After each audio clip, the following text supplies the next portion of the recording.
ನಮಸ್ಕಾರ ವೀಕ್ಷಕರೇ, ನೀವು ನೋಡ್ತಾ ಇದ್ದೀರಾ Prajadhwani news Sindagi. Breaking news. ಇಂದು ಬನ್ನಟ್ಟಿ ಗ್ರಾಮದಲ್ಲಿ 5 ತಿಂಗಳ ಹಿಂದೆ ಕೊಲೆಯಾಗಿದ್ದ ದಲಿತ ವ್ಯಕ್ತಿ ಮಹದೇವಪ್ಪ ಪೂಜಾರಿ ಸಮಾಜ ಕಲ್ಯಾಣ ಇಲಾಖೆಯ ಉಪನಿರ್ದೇಶಕರಾದ ಶ್ರೀ ಮಹೇಶ್ ಪೋದ್ದಾರ್ 4,12,500 ರೂಪಾಯಿಗಳ ಚೆಕ್ ಅನ್ನು ಮಹದೇವಪ್ಪ ಪೂಜಾರಿ ಕುಟುಂಬಕ್ಕೆ ಹಸ್ತಾಂತರಿಸಿದರು. ಬನ್ನಟ್ಟಿ ಪಿಎ ಗ್ರಾಮದಿಂದ 2 ದಿನಗಳ ಕಾಲ ಪಾದಯಾತ್ರೆ ಮಾಡೋದ್ರ ಮುಖಾಂತರ ಸಿಂದಗಿ ತಾಲೂಕಿನಲ್ಲಿ ಸುಮಾರು 6-7 ದಿನಗಳ ಕಾಲ ಅಹೋರಾತ್ರಿ ಧರಣಿ ಸತ್ಯಾಗ್ರಹ ಮಾಡಿ ಪೊಲೀಸ್ ಇಲಾಖೆಗೆ ಒತ್ತಡವನ್ನು ತಂದು ನಿಜವಾದ ಆರೋಪಿಗಳನ್ನು ಪತ್ತೆ ಹಿಡಿಯಲು ನಾವು ಕೂಡ ಹೋರಾಟದ ಜೊತೆಗೆ ಅಧಿಕಾರಿಗಳೊಂದಿಗೆ ಸಹಕರಿಸಿ. ಬನ್ನಟ್ಟಿ ಗ್ರಾಮದಲ್ಲಿ ಅಸ್ಪೃಶ್ಯತೆ ಇನ್ನೂ ಜೀವಂತವಾಗಿರುವುದು ಈ ಗ್ರಾಮದ ದುರ್ದೈವ. ಈ ಗ್ರಾಮದಲ್ಲಿ ಮೇಲ್ವರ್ಗದವರಿಂದ ದಲಿತ ಕೇರಿಗೆ ಬೈಕಾಟ್ ಮಾಡಿದ್ದಾರೆ. ಮೇಲ್ವರ್ಗ ಜನರು ನಡೆಸುವ ಕಿರಾಣಿ ಅಂಗಡಿ, ಹಿಟ್ಟಿನ ಗಿರಣಿ, ಬಸ್ ನಿಲ್ದಾಣ ಹೀಗೆ ಅನೇಕ ವಿಷಯಗಳಿಗೆ ಬೈಕಾಟ್ ಮಾಡಿದ್ದಾರೆ. ದಲಿತ ಕೇರಿಯನ್ನು ಊರಿನಿಂದ ಹೊರಗಿಡುವ ಹಾಗೂ ದಲಿತ ಕೇರಿಯ ಜನರನ್ನು ಹೆದರಿಸುವ ಹಾಗೂ ಹೀನವಾಗಿ ನಡೆಸಿಕೊಳ್ಳುವ ಅಸ್ಪೃಶ್ಯತೆ ಇನ್ನೂ ಜೀವಂತವಾಗಿರುವುದಕ್ಕೆ ಈ ಗ್ರಾಮವೇ ಸಾಕ್ಷಿ.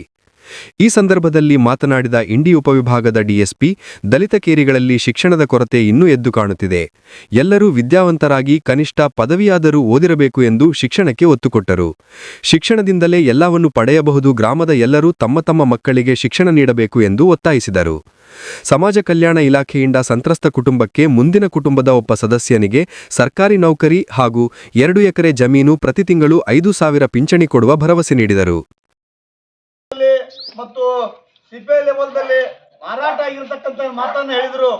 ಅದಕ್ಕೆ ಅವ್ರು ಇವತ್ತು ಆರೋಪಿಗಳನ್ನ ಸದೆ ಬಡಿದು ಅವರಿಗೆ ದರ್ಗಾ ಜೈಲಿನಲ್ಲಿ ಕಳಿಸಿ ಆ ಕುಟುಂಬಕ್ಕೆ, ನೊಂದ ಕುಟುಂಬಕ್ಕೆ ಪರಿಹಾರ ಕೊಡಿಸಲು ದಲಿತ ಸಂಘರ್ಷ ಸಮಿತಿ ಪ್ರಾಮಾಣಿಕವಾಗಿರ್ತಕ್ಕಂಥ ಪ್ರಯತ್ನ ಇವತ್ತು ಮಾಡಿದೆ ಅಂತಕ್ಕಂಥ ಮಾತನ್ನು ಇವತ್ತು ನಾನು ಬಹಳ ಖುಷಿಯಿಂದ ಮತ್ತು ಗಟ್ಟಿ ಧ್ವನಿಯಾಗಿ ಬಾಬಾ ಸಾಹೇಬ್ರ ಅನುಯಾಯಿಗಳು ಇವತ್ತು ಬಹಳ ಶಕ್ತಿತವಾಗಿರ್ತಾ ಇರ್ತಕ್ಕಂಥ ಮಾತನ್ನು ಇವತ್ತು ನಾನು ಬಹಳ ಖುಷಿಯಿಂದ ಹೇಳ್ತಾ ಇದ್ದೀನಿ.